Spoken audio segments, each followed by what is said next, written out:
阿里山的木材拢会运落来到这家己市，即寡商户因为芳气唔惊糖酒，所以早期呢拢用伫咧家具含建材。这家己市商户小路协会注心收回收这老厝摕落来的材料，重新改创作，那保留这珍贵的木材，也互家己市这个木都除了有建筑，也有技术的展现。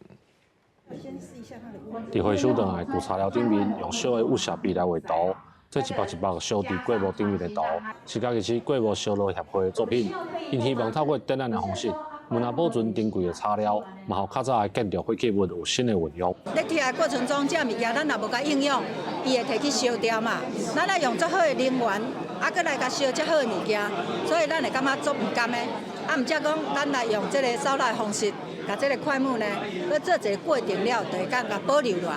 展览的作品当中，有的画伫食饭的饭桌啊，有的画伫倒拖内底。协会表示，一般材料甲过木无同，用过木来画的时阵较了工，不过画出来的作品是更加好。块木的精油太纯啊，所以你烙的时阵会比较不好烙。好，那一般的木头的话，就是比较容易碳化。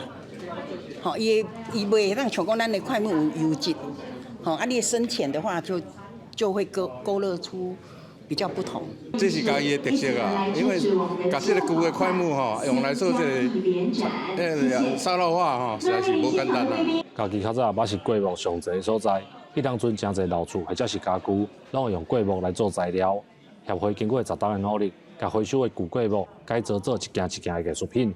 协会表示，这场展览暗算到23号，3月计划要去日本展览，要向外国来展示家己过木的历史甲艺术。记者林慧婷，家己报道。